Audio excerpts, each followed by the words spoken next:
An army officer is dedicated to his country.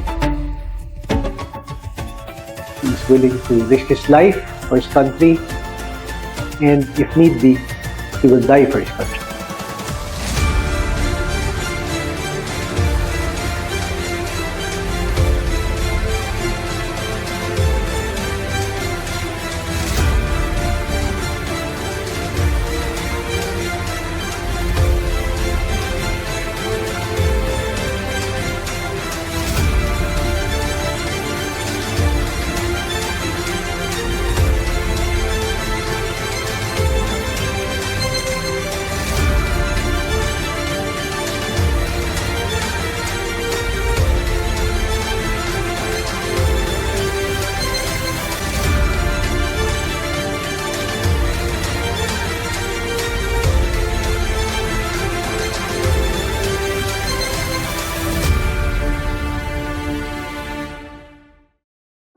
Ano, kaya ko pa ba? Kaya ko ba ito?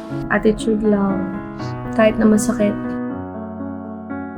Kinakabahan na nga ako kasi pag di ako pumasa pa doon, maboboard ako. In the docu-series, it will show that the training is physically and mentally tough. However, they will see that it is a well-organized training to gradually develop the students over a year.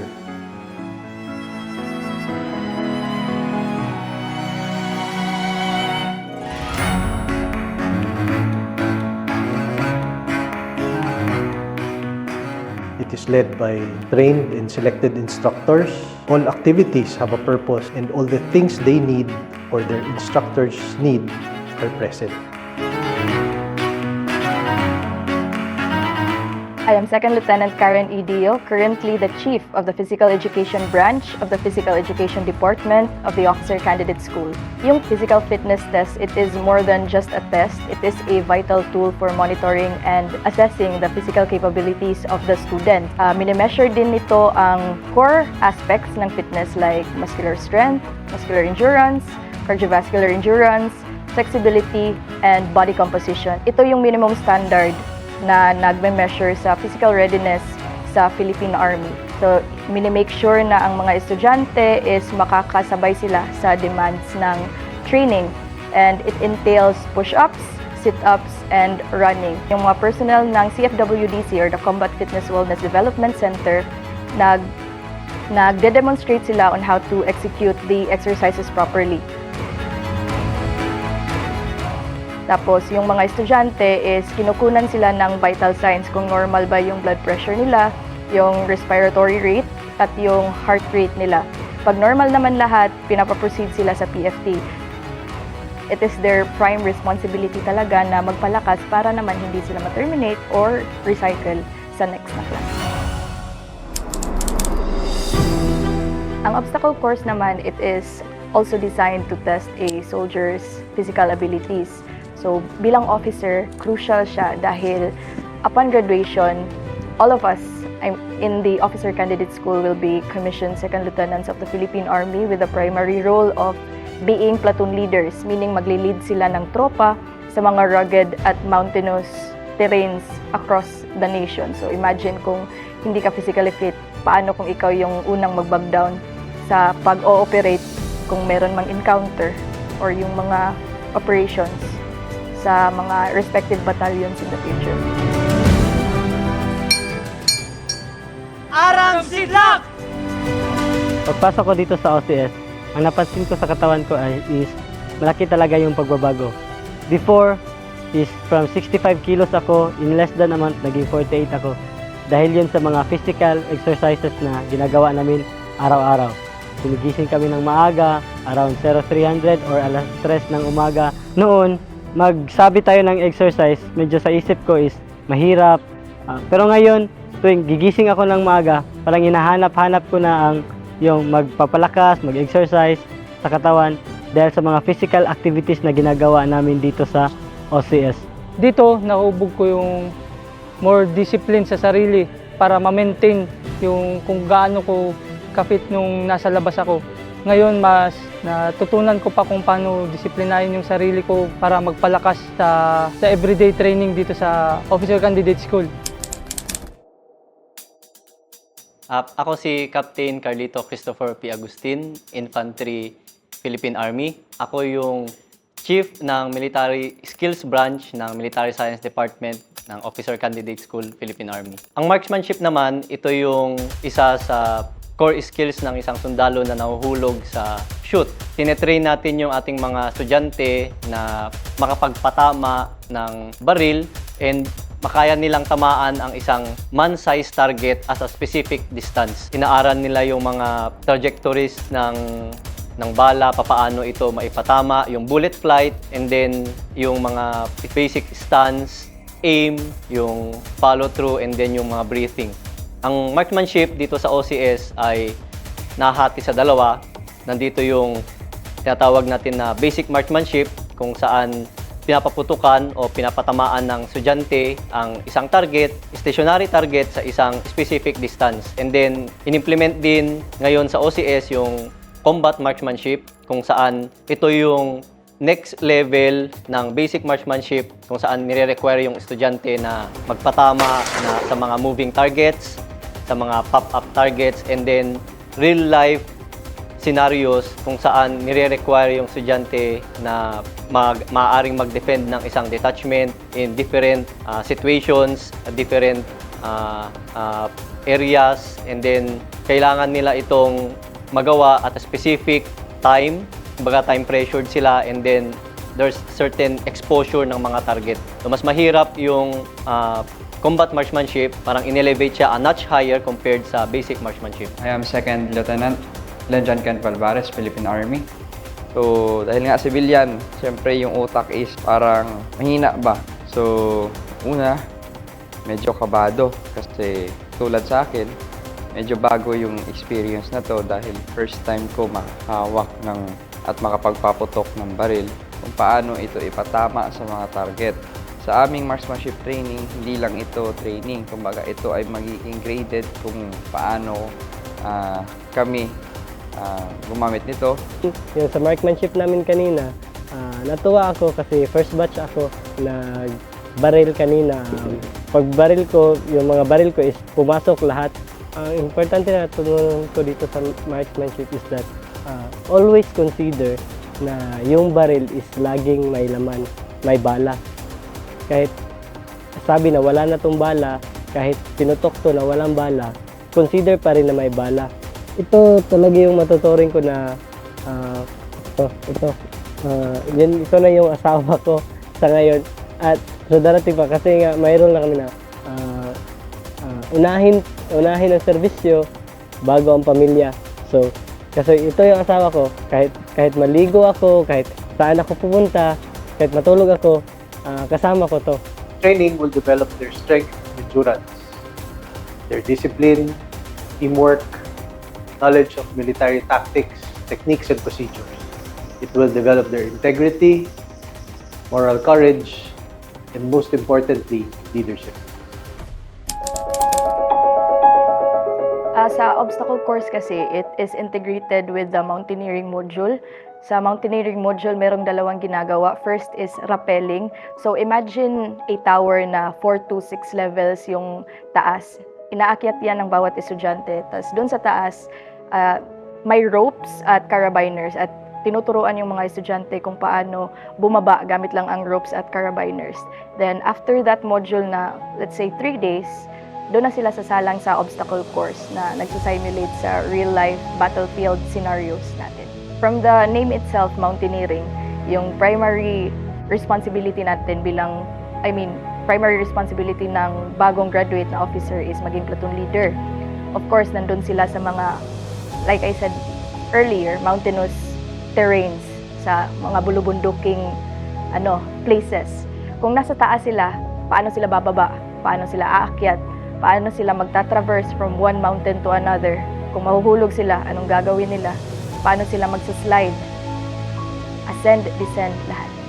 Nagkaroon kami ng 3-week activities before our recognition day, which was the first is yung mountaineering, yung mga activities na yun. First time kong magawa and all of them I conquered, lalo na sa mountaineering. Nung narinig ko talaga yung mountaineering na word, pinakita sa amin yung gagawin namin.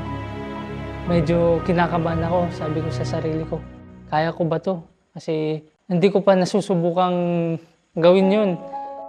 Akala ko hindi ko kakayanin. Pero sa awa ng Diyos, tapos sa tibay at lakas ng loob, nakayanan ko.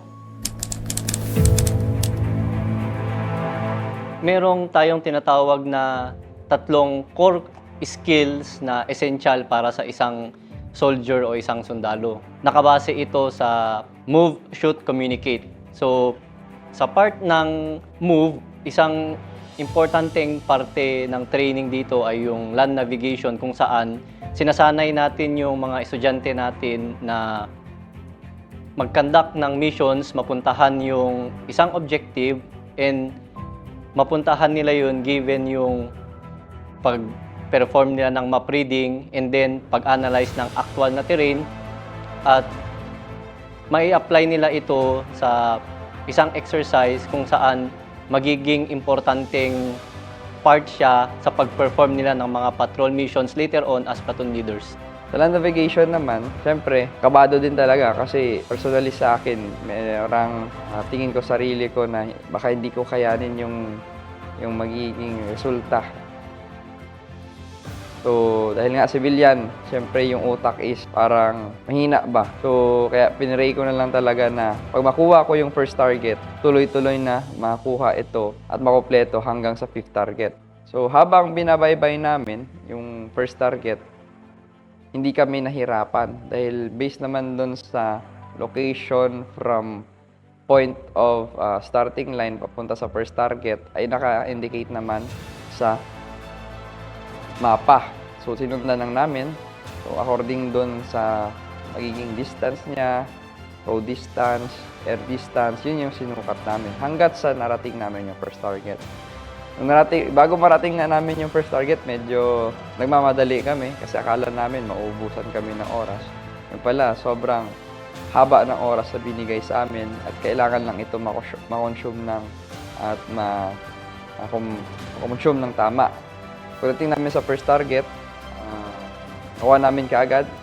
Pinlat namin yung magiging GC niya, kung saan talaga yung grid coordinate niya dun sa mapa. Kasi hindi mo lang kailangang makuha yung mga target, bagkus ito ay kailangan mo i-identify kung saan talaga siya naka-indicate or naka-locate doon mismo sa grid coordinate ng mapa. Yung nakakatawa nga kasi yung pagdating namin sa 5th target namin, naligaw kami.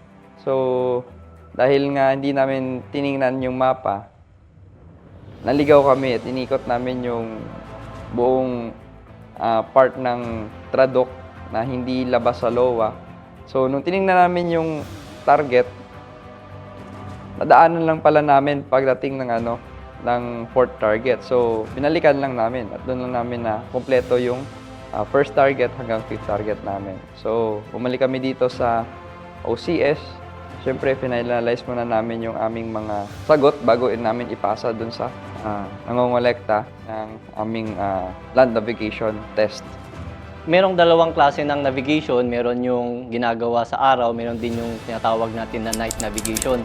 Mas mahirap mag-navigate kapag gabi since hindi mo nakikita totally yung terrain kung saan ka nag-ooperate.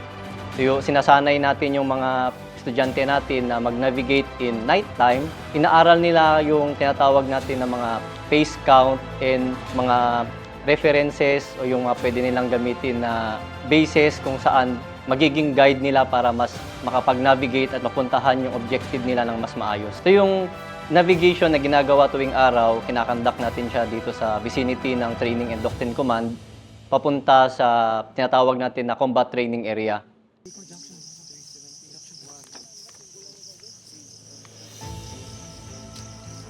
Sa night navigation, sabi kong masaya yun kahit na hindi ako masyadong knowledgeable doon. Pero dahil nga POTC graduate ako, may knowledge na ako about sa map reading and isa yun sa pinaka nagustuhan kong subject during POTC ko. nung during examination and lecture, nakuha ko agad yung map reading, naiintindihan ko agad. Pero yung kamista ko, yung kabady ko kasi, siya yung may alam. Tapos ako yung, sabi ko, nag-volunteer na lang ako. Ako na lang yung taga-drawing kasi mahilig akong mag-drawing. Ako na lang taga-drawing ng target, ako na lang taga-support, ikaw na lang yung maghahanap ng tamang coordinates.